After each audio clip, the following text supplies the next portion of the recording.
Hello and welcome to Lunch Therapy. I'm your host, Joel Marshall. This is Interview Friday. Today I've got Ron Placone, comedian, filmmaker, writer on the show. So I'm really excited to be here. Boney, my assistant, is also very, very excited. He's going to be co-piloting today. So let's get into this thing called Lunch Therapy Interview Friday.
First thing I had to do was fake an injury. Once I got a sling for my arm and a cast for my leg, my old trainer left me alone. Not only that, but I got out of yard work, hiking, and when my mom asked me to help her move, I said no.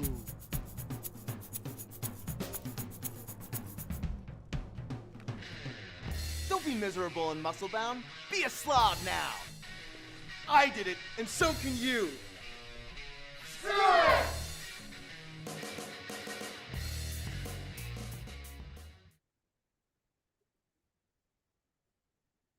Couch body.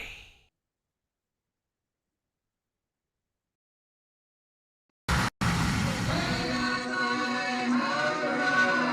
gonna get myself a modem. I'm gonna get myself a modem. Hey guys, I'm gonna get myself a modem. I'm gonna get myself a modem. Hey guys, I'm gonna get myself a modem. I'm gonna get myself a modem. Hey guys,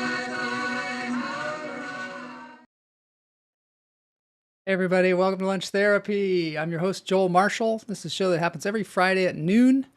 We have guests come on that are creative and inspiring. Today is no exception. We've got Ron Placone. He is a comedian. He's a writer. He's a comic strip writer as well, cat lover. I just want to mention this is going on, joke writing workshop. Dean Lewis Comedy. He has been on the show. A lot of you have found him very inspiring. He does this joke writing workshop where he gives you a type of joke, outlines the formula for the joke, and then you write 3 of them every single day for a month. You end up with like 90 new jokes. He gives you feedback. He has Zoom conferences, all for $199. So it's worth it. I've been doing it for months now. It's like addicting. It's addicting. Anyway, starts June 19th. So just email him at dean@deanlewiscomedy.com. and you won't regret it. Yeah. Patreons. I want to say thank you to all the Patreons. Couldn't do this show without you. Howard or Ronan, Mike Knox, Todd Lee, Kamala Lopez. This show is independent media. And that means that it's self-funded or funded by the people that watch it. Liz Lopez, Robert Lopez, Jay Patterson. Jay Patterson is my guest for the Tuesday show, which also happens at noon, and we give away $15. Yeah, Pam Palmieri, Neil Phillip, Seth Word, Jason Edelman. We've got a new Patreon coming up here. Daniel Mutchler, he's relatively new. Quiz Master, Mary Marks, and drum roll please, Rebecca Henry, brand new Patreon. Welcome, Rebecca. She's also great at trivia. So let's get into this because we have to breathe. Beginning of the show, we always breathe.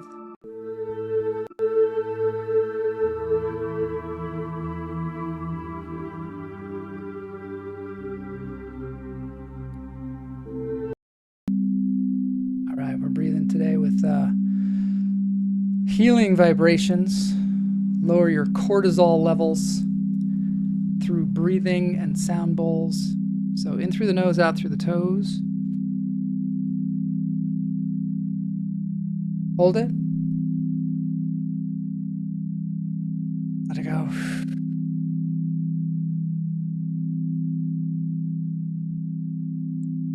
In through the nose, out through the toes.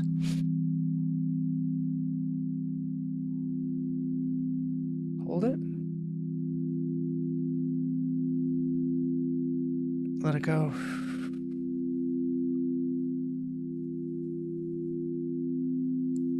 If you happen to be in the chat room today live, you can comment in the chat room. You can ask questions. You can talk with us about, we're going to talk about a lot of things. One of the things that I want to talk to Ron about is he makes feature films that he writes, directs, produces, stars in. He also goes to Edinburgh. He's going to Edinburgh this year with his one-man show. And he also talks about politics in his comedy, which is interesting to me. In through the nose, out through the toes. Hold it. Let it go. So definitely join in. Throw out your questions. Try and throw us off if you want. Send this out to your friends. And then they can watch it now or they can watch it later. So let's get into this thing. This is called Lunch Therapy Interview Friday. Okay. So Ron Placone, if you don't know him already, he is a comedian, a writer, and a filmmaker. Some call him a joke-slinging vagabond. He's toured the US, Australia, and Canada. Took his show Balding as Punk Rock to the Edinburgh Fringe Festival. And now he's heading back this year with a brand new one called Anti-Fascist Pasta Night. It's running August 6th through the 30th. His album, Agnostic Holiday, is in rotation on SiriusXM. A few years back, he jumped into filmmaking. His debut feature, Left at Wall, which I highly recommend, is on Amazon and various outlets. It had sold-out screenings from LA to London, won Best Feature at a festival in Genoa, Italy. He has a stage play called Termination Fee that's now becoming a movie that was in the Hollywood Fringe Festival, which happens to be going on right now, but it was in last year's. He also hosts a podcast called 1000, which is about people building creative lives against the odds. He also has a Substack and a comic strip about cats called Lucy and Ron. Please welcome to Lunch Therapy, Ron Placone. Placone, as they say in Italy. They don't say that, I don't think.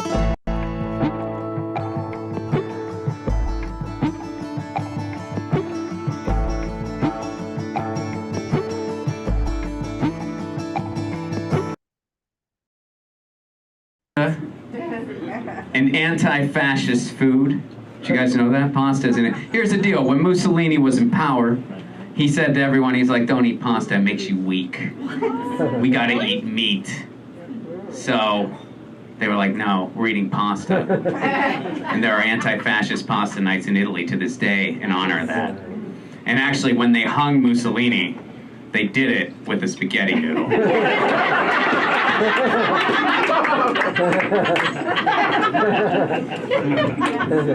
And that last part is not true. But the rest of it is.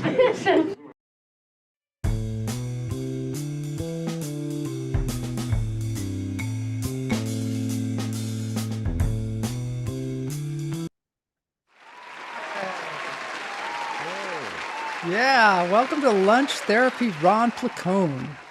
What's up, Joel? Good to have me. So I think I figured out the green screen thing, but it's like not it. showing up. But I think I did. I like it. Throw it in there. Well, if you get a chance. I selected it, You did? so I'm selecting it. Yeah. So I We're selected very it high as tech my here. Background. Very high Yeah. tech here. I'm also just slow on the uptake here, but yeah. All right. Well, for some reason, but good to be here. I'm also slightly colorblind, so I think we have the same color shirt on. I can't tell the difference. Shout out to everyone in the chat if you can. It totally looks like the same shirt to me. It I'm does. like, oh man, we're It's wearing the exactly same the shirt. same. That's cool. Isn't that And cool? you're We got a like, "We're uniform." not." I'm like, well, it's not really, but But good to be here, man. Shout out to Boney and the cats. I am also a cat lover. So Oh, yeah. that's what I understand, man. Yes. Some people, they don't understand. They don't understand. Some people even put us down for being People put us down. People cat put us daddies. down. And I love and I it's not a competition to me. I like dogs too. Like it really isn't. I just have a special bond with cat. Like what I love so much about cats, they are the only creature who has ever domesticated themselves. That's never happened before or Really? since. Yeah, they domesticated themselves, and they have never nor will they ever work with cops. Like they literally just like they get it. They get the way to cooperate with humans, and I just love that about them so much. Yeah, that's what I love about them too. They have their individuality, they have their personalities, they have their freedom, and Oh yeah. yet they're very pleasing. They're very pleasing, just not because they want to please you, but because they just are. Well, you know what's interesting about it is, and I know not everybody is unified on this, but I definitely believe it. They are every bit as affectionate as dogs. They just Yeah. show it in different ways, and a lot of people just don't get it. Like they don't understand like little things that cats do that is their way to take care of us. And like some people just don't really like it's like when they're running around at night, they're actually in their mind they're guarding Yeah, the home. Like they're searching for critters they and are. stuff. So like they think they're protecting when they knock shit under the fridge, they think they're cleaning. Like all these things they do, like when they, like the whole like, oh, cats are always curious and they're sniffing around. It's like, well, they also think that we're really dumb and are going to poison ourselves every time we eat. So they're making sure we Really. don't do that. Like they're checking to make sure we don't poison ourselves. What I've learned too, we've had some cat experts on the show too, is that Oh yeah. yeah, that what we think they like is not necessarily what they like. And sometimes they Oh just put really? up with it. Yeah, in fact, they really just want you to pet their head or scratch their head. I've heard But that. their body is so sensitive that they kind of, I mean, some of them, they're all different, but some of them are just putting up with you doing that. I've noticed that sometimes I just put my hand out near my cat to see what it does, see what it Mhm. likes. And it usually will rub its head against your hand or something like that. Yeah. It's a whole science. Plus, No, there's it's so also interesting. things that they communicate, like if they blink slowly at you, it's a sign of affection. But if you like just stare at them and you blink fast, it can be threatening to them. Oh, interesting. Yeah, I always try to do like the slow blink because like that means I love you to them, Yeah. right? Like that's like yeah, like I'll try to do that, with both my cats, and then they'll do it back, and it's like oh man, because yeah, I had a cat, Lucy, who was in the Lucy and Ron comic strip. I had Yeah. Lucy for 19 years. She passed almost a year ago. Had a good life, had a Oh, wonderful life. It was brutal, man, but it but must have yeah, been brutal. it was hard. I mean, it was just so hard, but got two new fur babies now, Luna and Livorno, and continuing with the L names and also their black cats as well. They're a brother and sister. Oh, I that's got I cool. love all cats, but I got a special affection for black cats because they have it a little harder. They do. So There's the Lucy, Ron and Lucy. yeah, yeah, fun stuff. Where But is that yeah, stuff available for people to see? Lucy and Ron. LucyandRon.com. Yeah, lucyandron.com. We have an entire archive up there of about 100 episodes. I don't know what we're gonna do with it. I mean, there's a bunch of we talked about doing like some kind of graphic books, Mhm. because there's a ton of like scripts written. Like I wrote a whole animated series about it, that nobody bought. Like it was shopped around, but nobody bought it.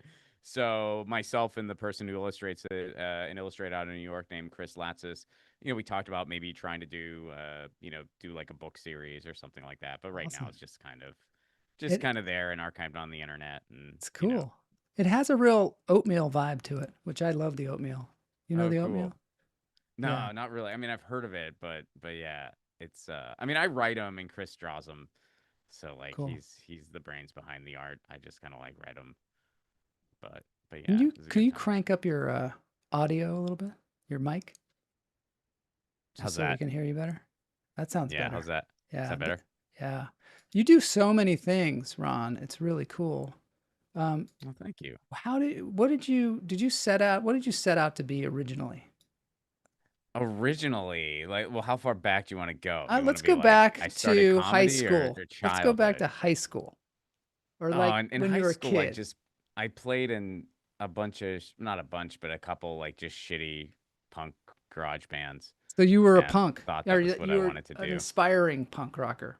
Yeah, I was just like a nerdy little punk rocker, and I still am, just an Yeah. older one now. But yeah, like I got really into, I got really into like all the older stuff first. Like I got really into Discord Records and Minor Threat and stuff like that, and then I started getting into Bad Religion, and then I kind of got sucked into some of the waves that were going on, currently at the time, like which was like kind of like the first, late 90s, early aughts pop punk wave and third wave ska. And I still like a lot of that stuff. Some of it hasn't aged as well as other stuff for me because it was like a lot of like teenagers and people in their early 20s making it. So, like you don't connect with it as much as you get older, Yeah.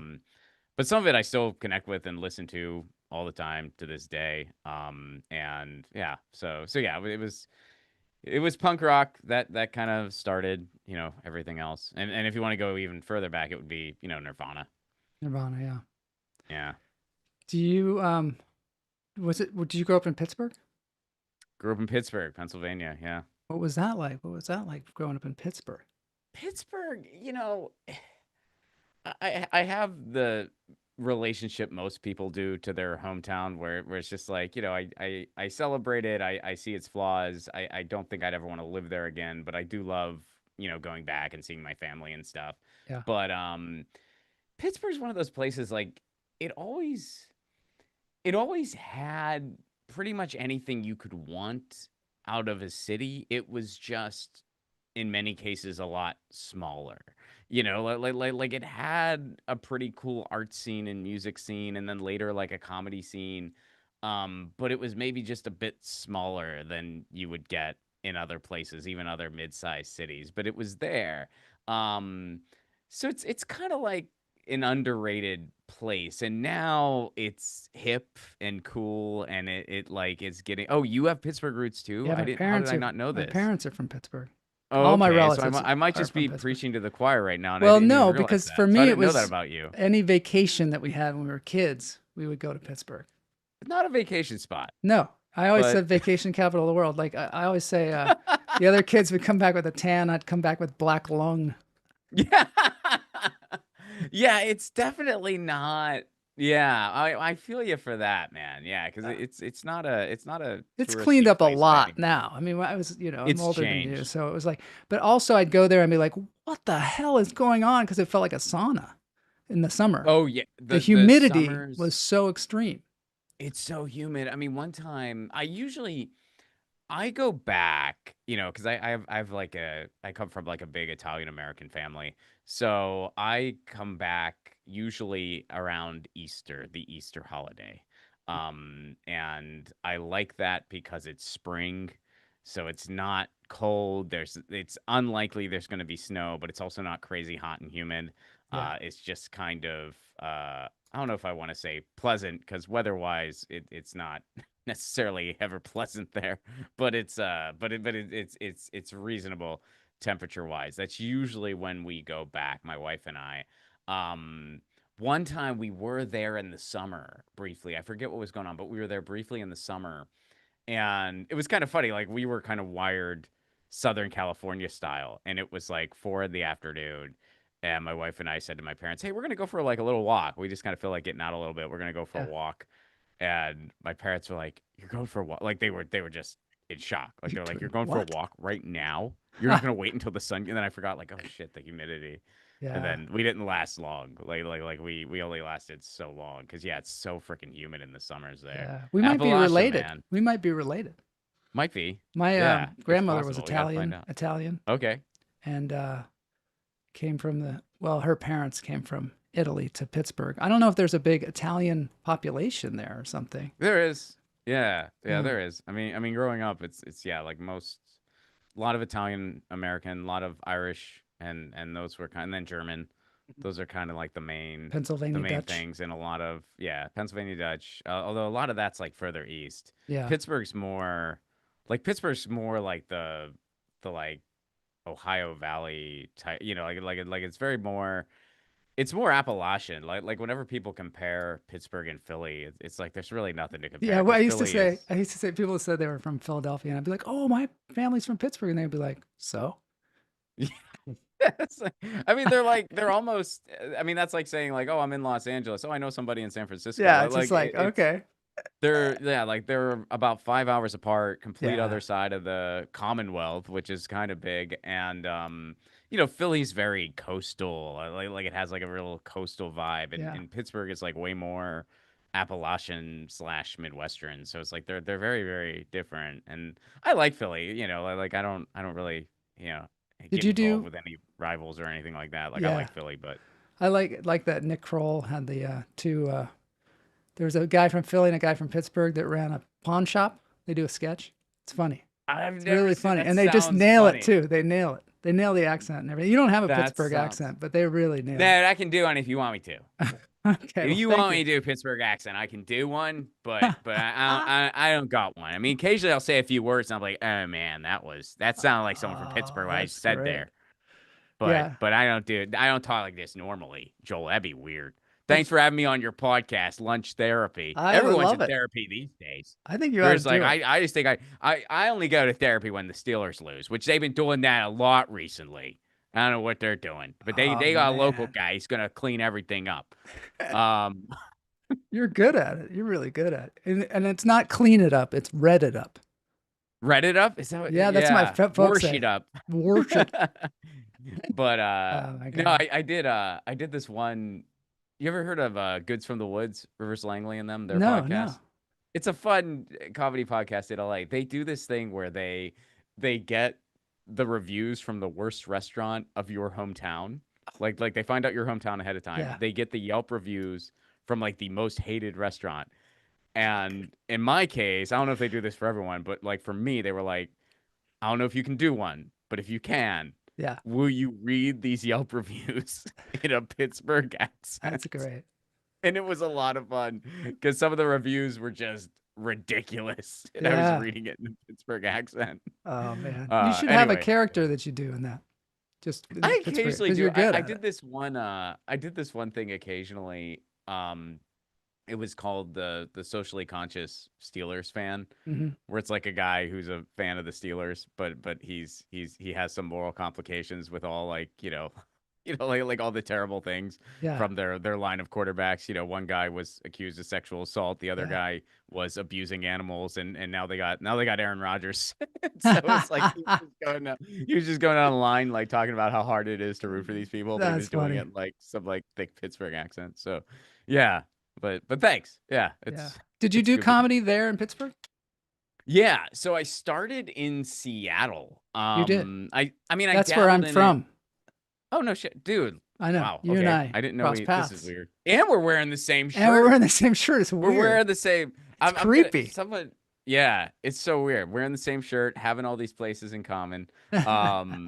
So what but, made you go to Seattle from Pittsburgh? My parents did that back in the 70s. And Really? So yeah. I was all right. So I went to college at Indiana University in Bloomington, the IU, Yeah. and loved it there. It was so cool. And I started just dabbling in comedy like right after I graduated. And I didn't really even know how to do it, if that makes sense. Like I didn't yeah. really Of understand course. like what it meant to do stand up. Yeah. But I knew I really wanted to. And I was just out of college trying to figure out what was going to be next in my life. And I just kind of, I had this little like job, and it was like a temp job. And after it ended, I had a little bit of money saved up and my rent was pretty low or whatever. So I just kind of went out to the West Coast for a little while. Why Like, Seattle, though? It's not necessarily known as the comedy capital of the world. Because I liked it up there. Yeah. I went to I literally like went down the coast because I realized I had I had been to Europe at that point in my life, but I never saw the West Coast of the United States, So I'm like, I gotta see like my own, like more of the US, like I was like 21, 22 years old, whatever. So I went to Seattle, did a couple open mics, went to San Francisco, went to Los Angeles, went to San Diego, went over to Vegas, and then, went back to Indiana. But I there was just something about the vibe in Seattle. I really liked it up Yeah. there. And I was learning enough about like comedy that I gathered that it's probably not a good idea to start in New York or LA. Mm-hmm. Mm-hmm. I had gathered that much that it's probably better to start in a smaller scene and like figure it out there. Which I think is for the most part good advice. I I think mean it is pretty there's good advice. Why yeah. do you think that is? Well, so me personally, well, there's a couple reasons, like looking back on it now and whenever I go out now in LA, I feel like first of all, um, a lot of times when people assess you, they kind of assess you as whatever they see at the time. Mhm. So if they just kind of meet you in your first couple months of comedy, that's going to be cemented in their minds indefinitely. That's just human nature. They might write Uh, you off. Next they time they might see write you you on off. a on a So flyer, it's they're like, "Oh probably no, not that guy." yeah. I mean, so I feel like it's probably better to Uh, like have some experience before you go to like an industry city. mhm. And then honestly, man, and I mean, I don't know if everyone agrees with this, but and maybe it's also just part like not being not being in my 20s anymore or something, but I feel like it's just a lot more fun in a smaller scene where it's just more of a community and it's just like there's not really much pressure. Whereas like I feel like in New York and LA, people are really trying to make something happen. And there's nothing wrong with that. That's how the evolution works. But I feel like it's maybe like I'm glad I didn't start in that Were and there a instead, lot of opportunities to get up on a mic? in Seattle, Yeah, dude, big time. really. At the time, and I think it's still the case, probably even more so now because it's just like Yeah, everywhere now. But yeah, at the time in Seattle, you could get up every night of the week just as an open micer. really. You could get up, yeah, like there were, and all the clubs except for one were super comic friendly. Like all the clubs were like really cool to comics. There weren't many bringers. So you could get like good stage time. And when I think about like the people that I came up with, how many of them are still in the game, Hmm. um, is pretty like astonishing. Like it really like Really. I mean I came up with well he started a little bit before me but Solomon Giorgio Hmm. who's doing incredibly well, Daniel Radford who and all of them are here, Jen Saunderson, these are all people like still active in LA, who have done like different things.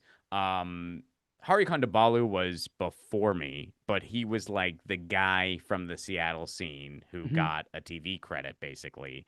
Roy Scovel, um, who else? Andy Haynes, and like some of these were like a little bit before me. Some of them were around the same time as me, whatever. But yeah, like it's kind of wild, like how many people are still like at it, and some have had pretty significant success. Some, have like morphed into other creative things like writing or commercial acting or whatever. Um, yeah. Anyway, it was a really cool place to start. Did you just So learn comedy on the fly, or did you have any kind of mentors or anybody telling you about it? just went to an open mic and just took it from there. And again, like the cool thing about Seattle is there's a lot of really good comics who live up there. Just for and usually there were like various reasons. And in most cases it was like they're from there and didn't want to leave, or they, were out there for something else and ended up getting married and starting a family. Hmm. And so they just kind of carved out their niche. Like maybe they have really good corporate clients or they do cruise ships or whatever else, because it's tough to do the road out of Seattle because logistically, like you're you're way the fuck Yeah. up there. Yeah. So you really got to like carve out a niche. So the headliners that were up there were just really freaking good comics, and they were all pretty chill and approachable. Like everybody was like, you'd message someone on. Back then it was still MySpace or Facebook some too. Yeah. But you'd message somebody, they'd get back to you. Like Really. it was pretty cool. So there was a lot of opportunities to learn. Hmm. And so yeah, it was great. And then you would go on these things called triple runs that are kind of like infamous now. They don't really exist anymore, but it'd be like this string of road dates that would take you through like Montana and Idaho and just the middle of nowhere America, where you would just cut your teeth. And some of the gigs were amazing. Some of them were absolute hell gigs, and the hell gigs definitely outnumbered the amazing ones. But you felt like you felt like you just got back from boot camp when you showed up in Seattle again. Like Yeah, it makes a you had big a little bit difference of a when you go strut in your someplace step. like that. Yeah. It It's was it was a cool place to start. And then I guess to like really roundabout answer your question about comedy in Pittsburgh. Eventually I went back to Pittsburgh for 2 years because I went to graduate school at Duquesne. mhm. And around that time, I was like starting to feature more and get more road work, which I don't even think that's a thing anymore, the way it was even like, 10 years ago. I Mhm. think the pandemic kind of like literally reset a lot of that stuff Mm. or just sort of changed the economy of it, I suppose. Mhm. But then it did exist, and you could, and it wasn't easy, but you could, if you were really good at maps, you could make a living as a feature. Um, and for me, it was interesting. So I went to grad school and I started getting more and more road work. So I would just like be on campus from Sunday through Thursday and then on the road in like the, mid-Atlantic region What were you on pretty majoring much in? every weekend. Communication. Hmm. Yeah, Why I did you feel like studied. you needed to get a master's degree? I wanted to. I feel like if I didn't go this route, I probably would have been an academic. That would have been like, I guess that was always like my quote plan B. Mhm. Um, so at the time, I was just sort of like doing comedy, but I wasn't really making a living at it. And I was just working like, temp jobs and what have you. So I kind of thought like, well, maybe I should like go back to school and take it from there and figure things out. So I got, like funding out of Duquesne in Pittsburgh. So I moved back to Pittsburgh and it was a lot of fun. Like I loved going to grad school. It was really, really cool. Sometimes I think I still might eventually try to go back and finish. I just don't know when or how. But I went to grad school, and what was interesting was I decided as I was like about to finish the program that I didn't want to go on for my PhD. And my logic behind it, which I actually thought was pretty, practical. Like I kind of thought, well, I really want to do this comedy thing and take a chance at a dream. And the Academy doesn't give a shit what I look like on TV, but show business does. So while I'm young, I'll try to take a stab at this thing. And if it doesn't work out, maybe I'll go back. So I was graduating in 2012, and I knew when I was graduating. I was graduating in May. So what I did was I emailed like every booker that I could and was like, I'm looking for any work that you have in May and beyond. And I want and summer is a slow time for comedy, especially in that part of the country. So they were all like, okay, you want like summer work where there's less of it and it pays less? That's kind of weird, but I have some shitty road gigs to give you.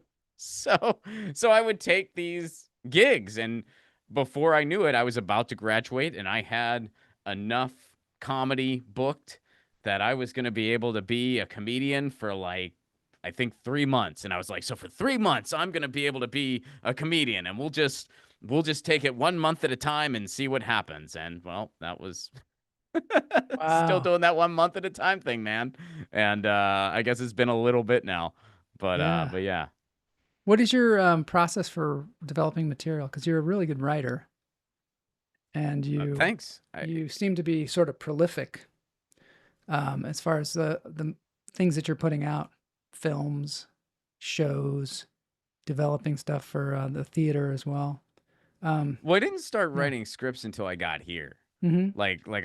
I was before coming to LA, I was just strictly a road comic. I did other adjacent things. I had a like a program that I did at colleges that was actually based on my my master's work. Mm-hmm. Like I made kind of like a satirical program around it that I Yeah. would like present at colleges and stuff, which was really cool. Like I had a fun run with that, but then I eventually like just got busier with shit here in LA and had to stop doing it. But so I did that and stand up and but I wasn't like writing scripts or anything like that cuz like I didn't know if LA would ever be in the cards. And then when I started taking the road more seriously, I moved to Nashville.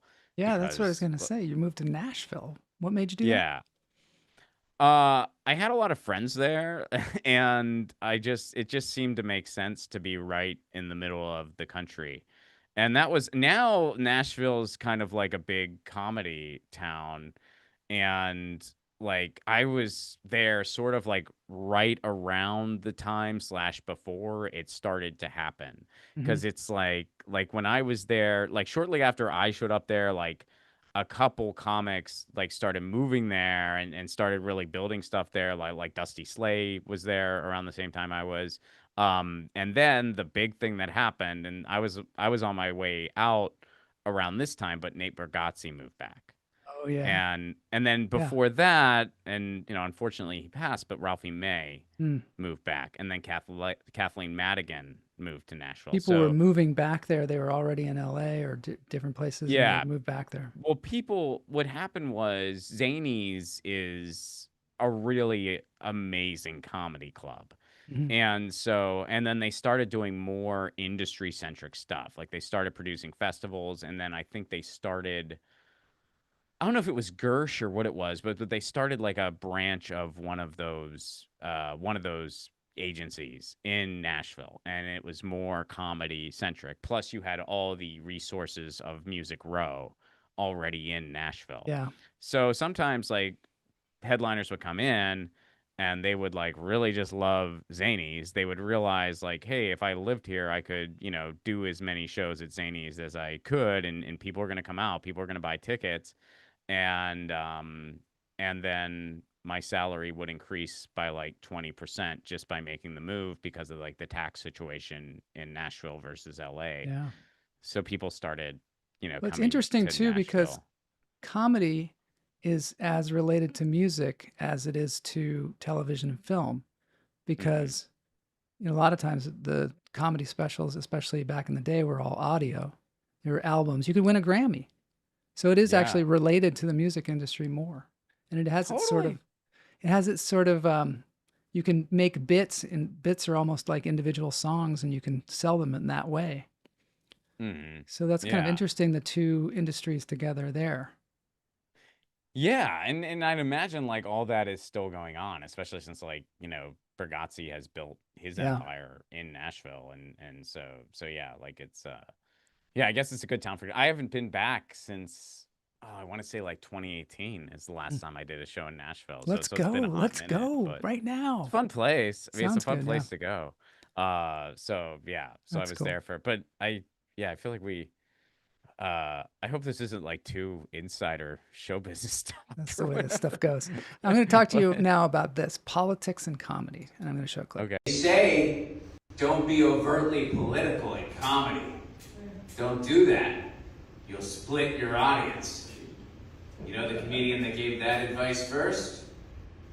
Louis C.K. Because there's a guy who doesn't like to see people uncomfortable. Isn't that a great statement on the world of entertainment right now? Talking about politics during a fascist coup is a more egregious thing than jerking off in front of someone who doesn't want you to.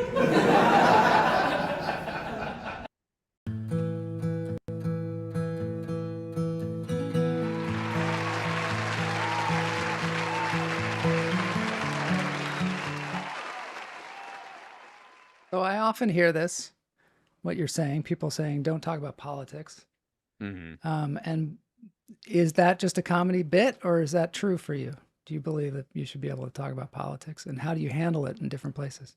Oh, of course I believe you should. I mean, like why? I mean, you don't have to if that's not what you want to do. By all means, don't. But if that is, like if you do want to talk about it, of course you should.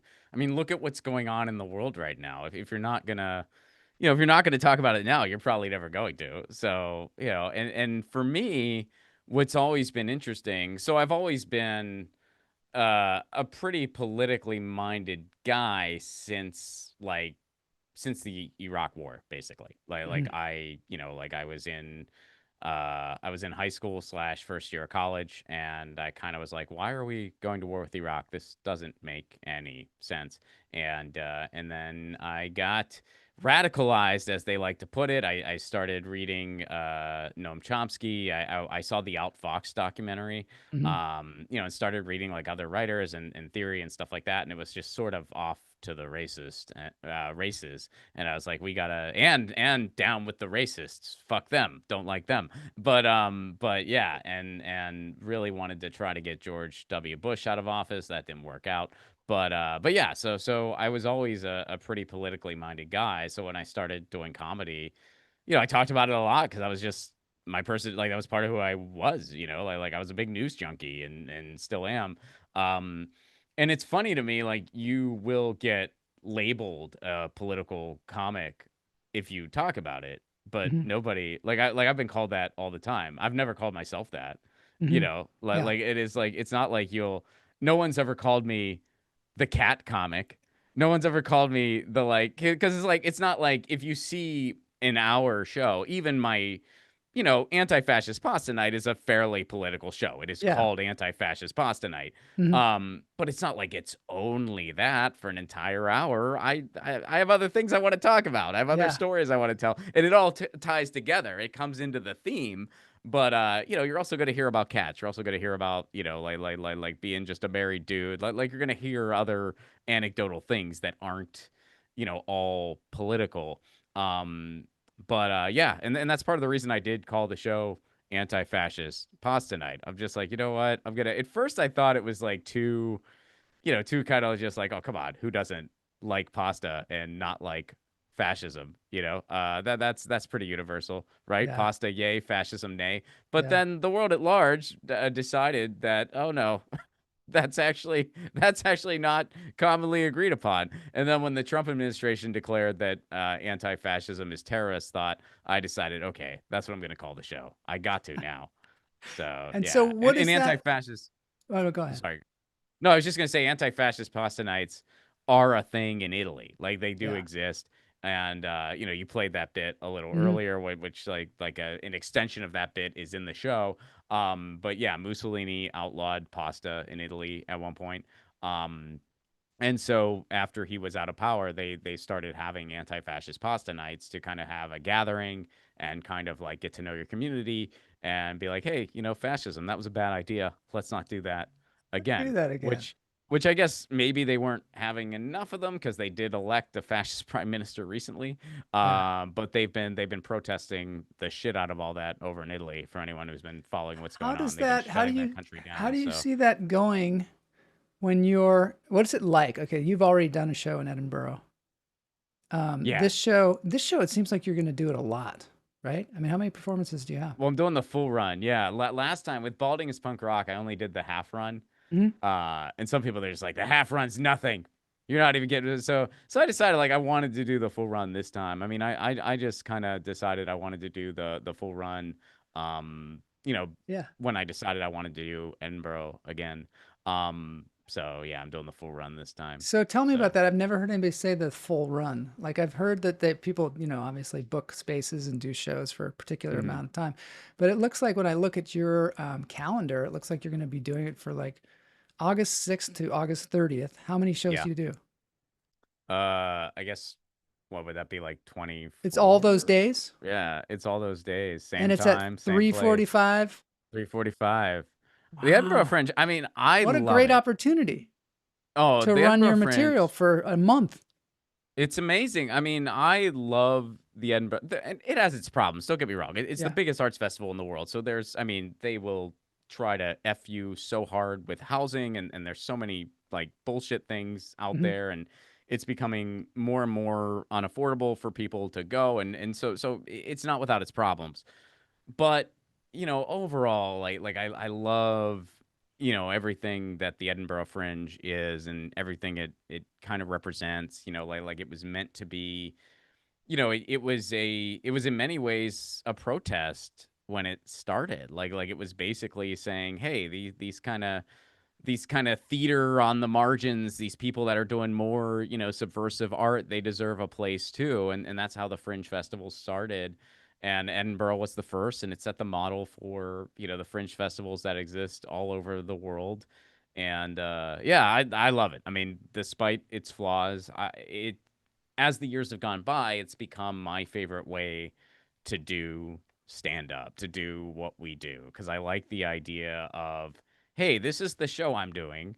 So if this isn't what you're looking for, you probably shouldn't come to this show, because it's not, it might not be for you. And that's fine, because if Yeah. it's not, there are about 3,000 other shows going on right now, literally. So you should just go to something else. And that suits me just fine. I've accepted a long time ago that when you're doing stand-up hours called Anti-Fascist Pasta Night, a cruise ship line is probably not calling you anytime soon, nor is a corporate. I mean, that ship is, all they need to do is Google me, and that's probably not going to happen. Isn't that So, weird though? Isn't that, I mean, I guess what we've learned about corporations is that they are totally fickle to their, as they say, pick me girls. They'll just be however they have to be to get the money. So before Trump was in office, they were like all rainbows and inclusivity and DEI, and it was just all this stuff. And then he gets in office and they're all like, here's a golden egg. Here's some gold. Let me pay for a ballroom. I mean, it's just amazing to see that they are so fickle. And now Well, it's you all say just like about a the bottom corporation's line. not going to bring me in if I'm anti-fascist. Really? Right. Yeah. Well, I mean, even more so from the perspective of like, that's not, that's not That's not the necessarily the topic. type of show that will Yeah. entertain a group of coworkers on like a at a luncheon or something, so yeah, like I'm just okay with that at this point. I've been Well, okay with it for a long also, time. because there are so So many comedians in the world, you don't need to have 100% of the audience. You just need to have like 0.0005 or something, and you've got it. That's going to be pretty yeah. good. Well, I So, think Mike Birbiglia said that once, where like when he was kind of building what he accomplished, he goes, I felt like when I was starting out, like I would just do a show at a random venue, and there would be like, a handful of people that really were catching on with what I was trying to do. And it mhm. was almost like they were on some inside joke. And now those 2 and 3 people, like that's the entire audience now. Yeah, yeah. Which is that's a cool sentiment, and it's also like, I don't think he meant it in the way that just like, oh, I'm only for, but I think it's just like, hey, what you do is not going to be for everybody. So you got to find those people that really connect with it, and I guess one of the cool things about the, digital village we all find ourselves in is that you can really try to build any type of thing you want. I mean, there's comedians out there, like their main niche is talking about a particular sports team, like Hmm. literally, like that's pretty honed in, and you can make that your thing if you want, and so I think that's kind of cool when you think about it. That is pretty cool. I'm going to play one more clip. This one's good. People get mad when you're neg on the election. People get mad at you for that. They're like, now is not the time. You cut it out. Now is not the time. They've been saying that for 20 years. Things keep getting worse. 4 years from now, they're just gonna be all like, look, we know that Don Jr. was not your first choice. But if you don't hold your nose and vote for Don Jr., Mussolini's hologram's gonna be president. Look, it is 2036, but now is not the time, okay? We know you don't want to vote for Cyborg Reagan. But if Cyborg Reagan isn't our next president, Hitler's ball sweat is going to be.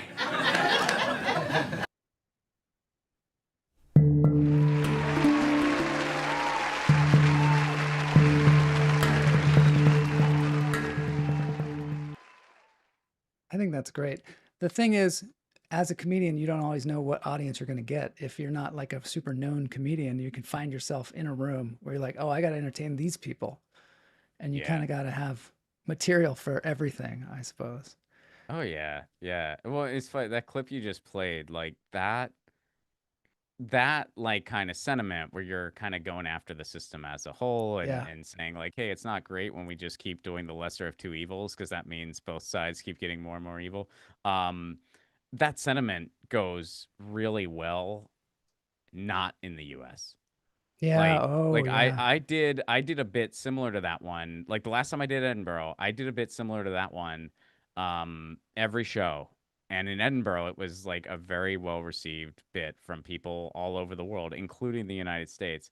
My first show back in the States, I did, like a bit like that.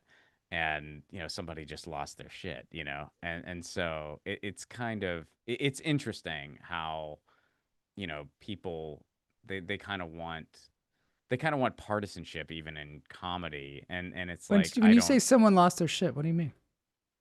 They just got really offended. They got by offended. The joke, yeah, and it was because I made I think I made fun of Joe Biden, but I made fun of Trump too. Like it totally wasn't like I didn't, like it was definitely like it certainly wasn't a joke that a your typical Fox News viewer would appreciate. You know what I mean? Like it went after but it's the so system as a whole. Ridiculous. But yeah, but they got really torn up about that because I touched one of their sacred cows, and it's just, I mean, my thing is, I'm like, look, I'm a leftist, like I'm outside of anything in the political, like in the political Overton window in the United States, and I always have been. So I'm kind of embracing it, I guess. What else can you do? I think you have to. When did you start making films? So I got the idea for Left It Wall, my first feature, in 2021. And there were a couple things that sort of happened simultaneously. One was, at that point I was like writing more. And I was like trying, like I was doing the whole game where it's like your manager shops scripts for you and people say no and blah, blah, you were blah. doing that. Did you ever write that. for a show or anything like that? Yeah, I've written for, well, I used to work on a show called The Jimmy Dore Show. It was a much different type of show when I worked there, but, I wrote there for some years. I've written for a podcast called The Dollop. I still occasionally do if there's an opportunity, but yeah, I wrote for them for a little bit. And then, I've written like a couple like pilots that we got to demo and stuff like that. But yeah, I was doing the whole like, hey, try to sell this script type deal. And I was talking to a colleague of mine who's not my formal mentor, but has always kind of been an informal mentor to me. And he was saying, look, dude, you're getting to the point where you got to make something that's not just like a stand-up set or a sketch, like something a little like a short film or like a pilot like something. And so write a script that you could make on a phone if you had to and just try to get it done somehow. And I was like, okay, cool.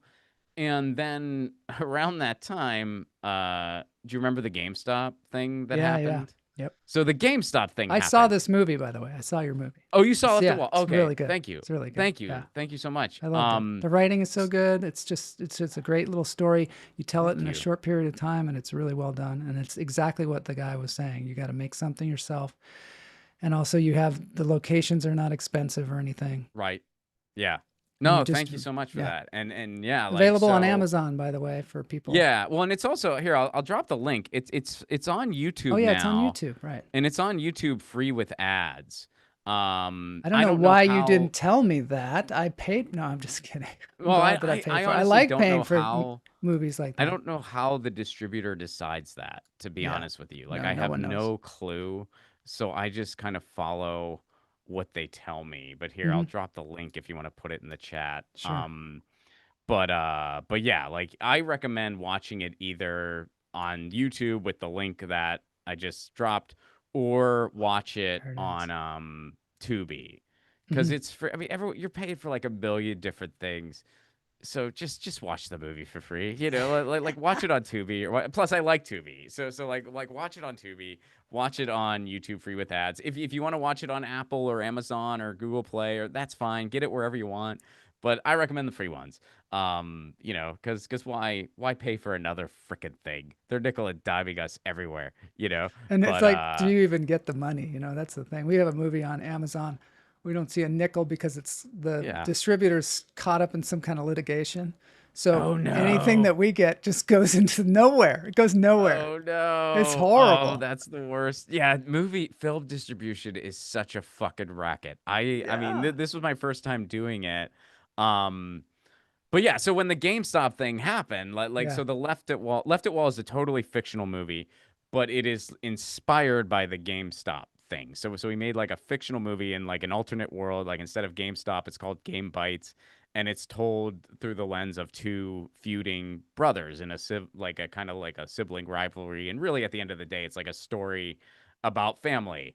Um but uh Yeah. but It's a yeah, story so about you and your brother and about family. Yeah. yeah. And that's what's Yeah. great about it, too. Thanks, man. But like, so when that happened, I thought it was freaking hilarious. Like, I thought it was so funny. Oh, it's And great. the fact that there were people going like, they hacked something. And it's like, they didn't hack anything. They literally did what a bunch of Wall Street people do all the time. And I just thought that was like kind of hysterical. So I got the idea for it and I wrote it in a way that it could be made. I mean, if you watch Left at Wall, that movie could have been made on a phone if it had to be, Hmm. Hmm. like, and that was my plan E, like I Yeah. will make this movie on a phone if I have to. Fortunately, we were able to get a little more funding than that. It's totally a micro budget, but we did not need to make it on a phone. um and yeah, I made a trailer, and then it took a while, but like eventually we got to shoot it, eventually it got distribution, and it is out. Hmm. Yeah. And are you going to do another one? Yeah, I'm doing another one. So I did last year, I did a stage play called Termination Fee. Hmm. And after we did a run of the stage play at the Hollywood Fringe Festival, we shot it as a feature like about a month later. So that's in post-production now. And And, how did you and fund that one? Is it a similar micro budget? Yeah. Oh yeah, it's definitely everything I've like funded has been a micro budget thing. But yeah, like it's a cool like I wrote it as a contained thing, which means like all one location. And so we decided to do it as a play. Like I originally didn't intend for it to be a play. It was just a script that I was working on, and I had Sarah K. Godot, who plays the main character opposite me in Termination Fee, because it's a couple throughout the whole Hmm. thing. So she read it, and just kind of like read it as a colleague slash friend, and I was like, well, what do you think about this? And she had run a theater for like years in Chicago, or helped run a theater. And so she had a lot of like actual theater experience. And she's like, yeah, this is really interesting. And I'm like, do you think it could work as a play? And she's like, I totally think this could work as a play. And then I was like, well, do you want to play the person? And she goes, okay. And so like we were sort of off to the races after that. And then Andrew Saxena, who was also involved with Left at Wall, and we've worked on other projects together, he became sort of like our third person, because he did all like the sound design, and then he did all the voiceover stuff. So we were really like, it was like the three of us like making this production happen. So it was like really like bare bones theater, and then my buddy Mike Blaha, he's a big theater producer, especially at fringe festivals. he saw a teaser that we did of the first act at just a show that I had at Flappers. Mm. And he was like, "Yeah, man, this is cool. I'm down to produce it if you guys want to do Hollywood." And so we were just on track to do the Hollywood Fringe. And when I release it as a film, I'm probably going to go just straight to digital. One, because the distribution process is an insane headache, as you know as Yeah. well. Like it's just Yeah. it's more complicated. Literally, I'm not being hyperbolic. I'm being literal. It is 5 times more complicated than buying a house. I'm not kidding. Like Oh it my is God, yeah. Well, we're the trying to most get our rights back. Oh And my we God. were supposed to have our rights back on our film, our documentary film. I'm Equal so Means sorry, Equal. dude. And it is just stuck. And we every time we Oh, investigate it, even fucking with like worse. Chat GPT or something helping us, trying to figure out how to unravel this mess, it's like, oh, I don't have 3 weeks to pay attention to this. You know what I mean? Like it's going to be like, so nuts. it I mean, is. It's that's like why there's applying for a teams loan or something. dedicated to this. Oh my God, it's insane. And it's like, but yeah, indie filmmakers, they can't hire a fucking team Yeah. to take care of this. Like, there's a reason why there are staffs Yeah. dedicated to this, but you don't have, like, it's just don't have me. that. It's just you. Just you and going like, how can I talk to Amazon about the fact that they have my Oh movie? my God. I'm sorry you're going through that, dude. Because, Oh, yeah, it it's sucks. fucking brutal. So I think for this next one, I want to just, release it digitally some way. I don't know exactly how yet, but I want to do like a straight to digital thing. And I want to continue doing the play in various capacities. Like I want both the, intellectual properties to exist simultaneously. So I don't want to sign any deal where like they have rights to the property where they could be like, you can't have this as a stage play. So I'm just going to avoid all that and like kind of do it I guess maybe for lack of a better term like a non-traditional way. $3,500 to write a letter. Oh my God. I'm so sorry you went through that, Kamala. That's so and they went terrible. bankrupt the next month. Yeah. The company or the lawyers? Which one? I don't know. Because Oh, yeah, yeah, I mean, well, that's the other thing. Like a lot of these. I mean, I had a pretty bad experience with a law firm too, and it was like one of those things. They really nickel and dime you for stuff Oh, like yeah. that because it's such a niche thing, Yeah. and they know they can because like what Writing else a are you letter gonna do? Like, costs $3,500.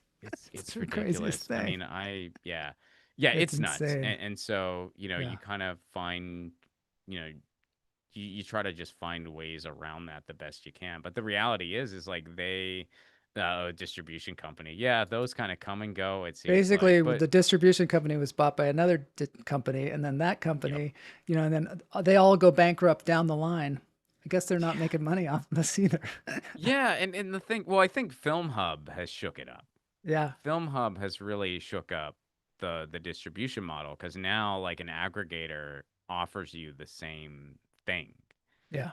Well, because you think a distributor might promote it or something, or have some Right. in to get it higher up on the food chain, but they don't. They basically just do the technical stuff to get it to the different platforms, and then they're just like, they have the keys that you need. Yeah. Like they have the keys to all the doors that you need, and without them, you just don't have a way of getting in that door. So it's like I understand it's like they do have to exist in some capacity, but now it's like, well, something like Film Hub has those keys now, or Indie Rights or whatever else is out there. I haven't really taken a deep dive into like what's because I guess now there's like a new kind of like Film Hub alternative because Film Hub like just keeps getting bigger and bigger and bigger. Somebody will so I'm buy not it. totally Somebody, some big company will buy it. You know. Probably. I mean, I feel like if they're smart, they'll kind of hold out. I mean, because it's like they've really built, Let's do Film Drum immediately. I feel like it's I mean, I'm considering Film Hub for Termination Fee. Yeah. But I would have to like have one of those. You used to be able to have a meeting with them. I don't know if you still can, but you used to be able to have a meeting with them. So I would, and I would just be like, look, I don't want to do like SVOD or whatever. I just want to do, like AVOD, like even if it's just, I would be happy exclusive, YouTube free with ads, and Tubi. I would be happy with that. Yeah. Like, well, YouTube is the biggest streaming platform by far. Right. So it's just a matter, it's all about promotion too. Mm-hmm. When it comes down to it, it's all about getting people. Bitmax. Yeah, I hear a lot about Bitmax. There's so many like so many resources out there. Like it's hard to keep track of. I used to, around the time of like going through that process with Left at Wall, I was like listening to every podcast I could get my hands Yeah. on that. But now, like, once you get through it, it's like almost it's almost like you've repressed, like you don't want to hear anything about it. You're like, oh my god, the agony, please, don't I tell don't want me to about that revisit any again. of this. It was a Yeah. very, I mean, yeah, the post production process can be stressful, but we do it because we love it. Yeah. It's just a Now, bummer for. No, go ahead. Sorry. I wanted to just change the topic for 1 minute here because we're almost out of time. We're out of time. But I just wanted to say the character that you play in Left at Wall is different from the way you are. Did you write it? But I hope so, because he's kind of a dick. He's kind of a dick. He's a kind of little. a dick. He's got a very Woody Allen vibe to him. He's a little bit insecure and he worries a lot. Is that some inner part of you? I mean, obviously you wrote the character I for yourself. think that I really want You to. don't seem like that. You don't seem like that at all. Well, I think like every character, there's like there's a little bit of you in it, right? Like, and I want to say like, yeah, there's a little bit of John in me. There's a little bit of Don in me. I'm neither one of them. Nor do I. I actually get asked this a lot, and I'm pretty honored by it. But I don't have a brother in real life. You don't. Oh, wow. I do You not. wrote it so well that way. I appreciate that. I don't. I actually have nothing that is exemplary of their relationship. I have one sister.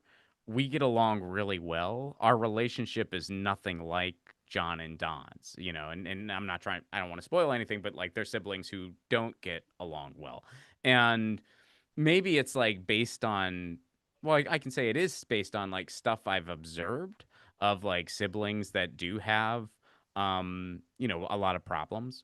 And I think that's like there's sort of that layer to the story that I actually think is very dark. I mean, at one point, like they kind of have this reckoning of their relationship, and I think there's a certain sadness to that part of it. And it's written that way on purpose, and John's flaws are written that way on purpose. I mean, obviously the way he sees the world politically is more in line with me. But you're kind of meant to recognize that it's like, okay, he's channeling his angst the wrong way. Mm. And I think it's like the biggest lesson is there is no ethical consumption under capitalism, but that's not an excuse to not try at all. Yeah. And you kind of realize that if these two brothers maybe listened to each other a little bit, they would have both arguably been better off over the years, and I think a lot of you kind of, at least what I was trying to get across, that it's like they each kind of had their prickishness that I think can be traced back to them feeling judged by the other. And so, so that's what I was kind of. Yeah, I like the fact that, I mean, I in don't that want to give away the story. movie, but I like the relationship Yeah. and how it's very realistic. And I they, appreciate that. yeah. Thank you. But yeah, it's not, I do not have a brother in real life. That's And it's wild. cool. I'm really honored when I get like people have been like, "Oh my God, I you thought just for captured sure it." you had a brother that was Oh, I appreciate somewhat that. I like mean, this. I've had people come up to me and they're just like, you just really, I mean, it was just so cathartic for me, and I hope that someday you and your brother can talk again. And I'm like, okay. And I was like, hilarious. that's such The an guy honor, who but plays I the don't. brother does such a good job too. He's very, Gareth he Reynolds, personalizes it. he's He a personalizes it. He genius. does a good job. Gareth is so fucking brilliant, and Yeah. you can.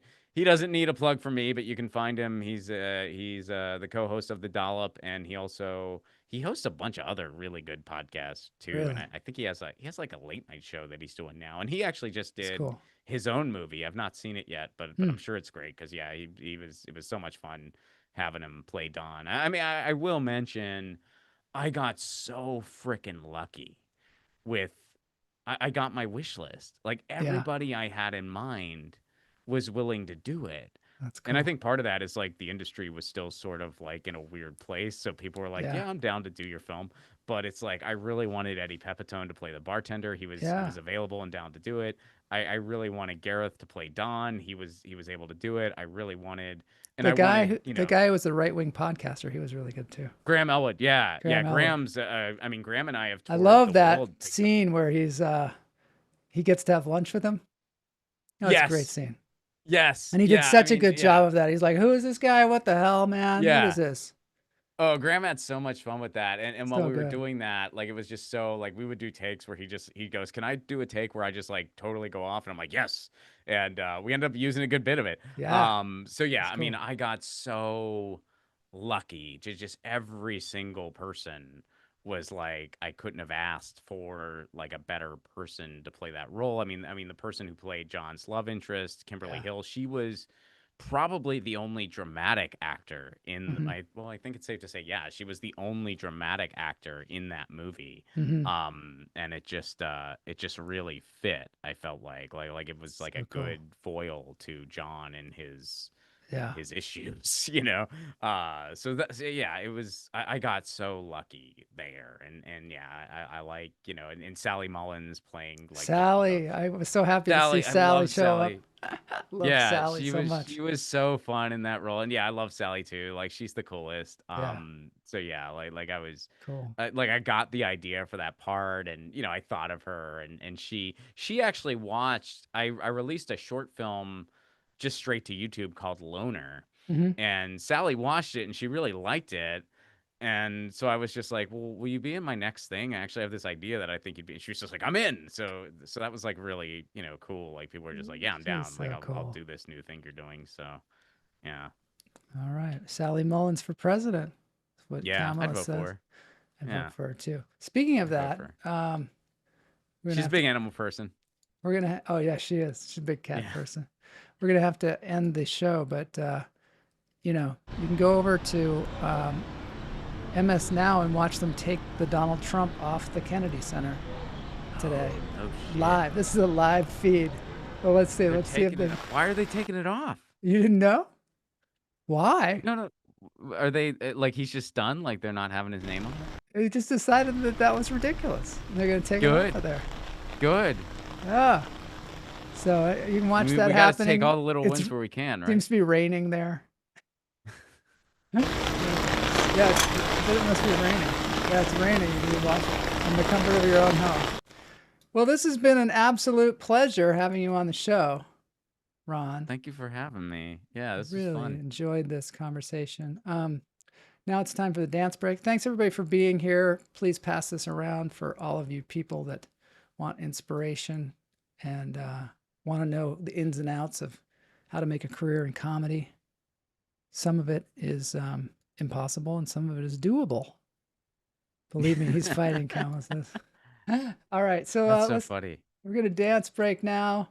I've got a little cover song here from the Misfits, and Nice. we're just gonna dance it out for a minute or so.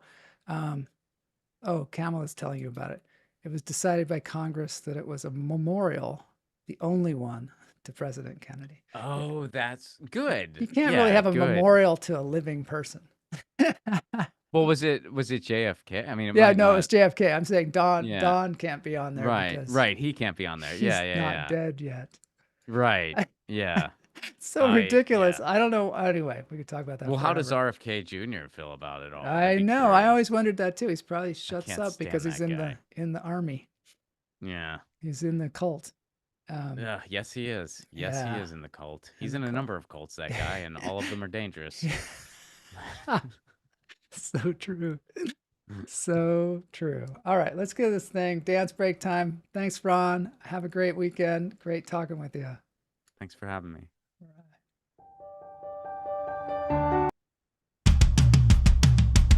If you're gonna scream, scream with me.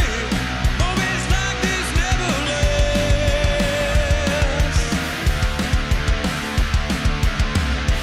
When new creatures wreck your face, I'm ripped open up the door. Ooh, baby, when you cry,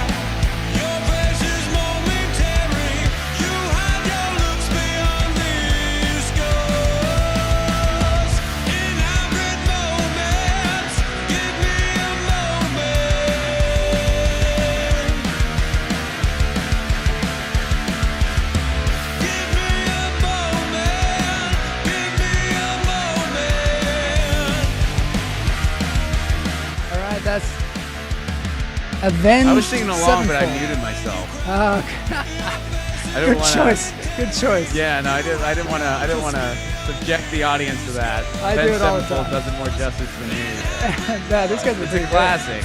It's a banger. I saw them when they were the original Misfits when they were in LA. Really? Yeah, when they did the tour, and was it like 2023, 2024? Really? It was cool because they played everything. Really? And it was like, I mean, I kind of got the vibe like they were just sort of going through the motions. Like I feel like Danzig probably would have preferred to have just been on the couch with his cats if he could. But they just gave it all to us. You know, it's like, I mean, everything, you know, like everything you would want to hear they played. I mean, it was all that's Danzig era, but that's, you know, that's the best era anyway.